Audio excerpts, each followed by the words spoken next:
అందరికీ hi friends, ఈ యొక్క వీడియోలో త్వరలో ఓటీటీలోకి రాబోతున్న సినిమాలు అంటే తెలుసుకుందాం. అంతకంటే ముందు అయితే వీడియోకి అయితే లైక్ చేయండి, అలాగే మన ఛానల్ అయితే సబ్స్క్రైబ్ చేసుకోండి, అలాగే పక్కనే వచ్చిన గంట సింబల్ అయితే ఆల్ అయితే పెట్టుకోండి. ద మార్వెల్స్ ఫిబ్రవరి 7వ తేదీ నుంచి అయితే డిస్నీ ప్లస్ హాట్‌స్టార్లో అయితే స్ట్రీమింగ్ అవుతుంది. కిచిడి 2 ఫిబ్రవరి 9వ తేదీ నుంచి అయితే జీ5 అయితే స్ట్రీమింగ్ అవుతుంది హిందీ. డంకీ ఫిబ్రవరి 16వ తేదీ నుంచి అయితే జియో సినిమాలు అయితే స్ట్రీమింగ్ అవుతుంది. అయితే తెలుగులో ఉందా లేదా ఇంకా అయితే క్లారిటీ అయితే రాలేదు. భక్షక్ ఫిబ్రవరి 9వ తేదీ నుంచి అయితే నెట్ఫ్లిక్స్ అయితే స్ట్రీమింగ్ అవుతుంది హిందీ.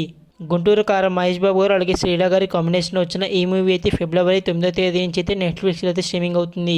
కాటేరా ఫిబ్రవరి 9వ తేదీ నుంచి అయితే జీ5 అయితే స్ట్రీమింగ్ అవుతుంది. బబ్లుగమ్ ఫిబ్రవరి 9వ తేదీ నుంచి అయితే ఆహా యాప్లో అయితే స్ట్రీమింగ్ అవుతుంది.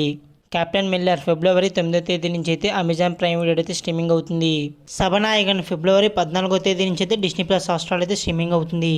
నాసామిరంగా ఫిబ్రవరి 15వ తేదీ నుంచి అయితే డిస్నీ ప్లస్ హాట్‌స్టార్ అయితే స్ట్రీమింగ్ అవుతుంది. బామ్మ కల్పం 2 ఫిబ్రవరి 16వ తేదీ నుంచి అయితే ఆహా యాప్లో అయితే స్ట్రీమింగ్ అవుతుంది. The Indrani Mukherjee story buried truth February 23వ తేదీ నుంచి అయితే నెట్ఫ్లిక్స్లో అయితే స్ట్రీమింగ్ అవుతుంది. హనుమాన్ మార్చి 8వ తేదీ నుంచి అయితే జీ5 అయితే స్ట్రీమింగ్ అవుతుంది. ఇవన్నమాట త్వరలో ఓటీటీలోకి రాబోతున్న సినిమాలు. వీటిలో మీకు ఇష్టమైన మూవీస్ ఏంటో కామెంట్ చేయండి, అలాగే వీడియోకి అయితే లైక్ చేసి మన ఛానల్ అయితే సబ్స్క్రైబ్ చేసుకోండి. Thank you.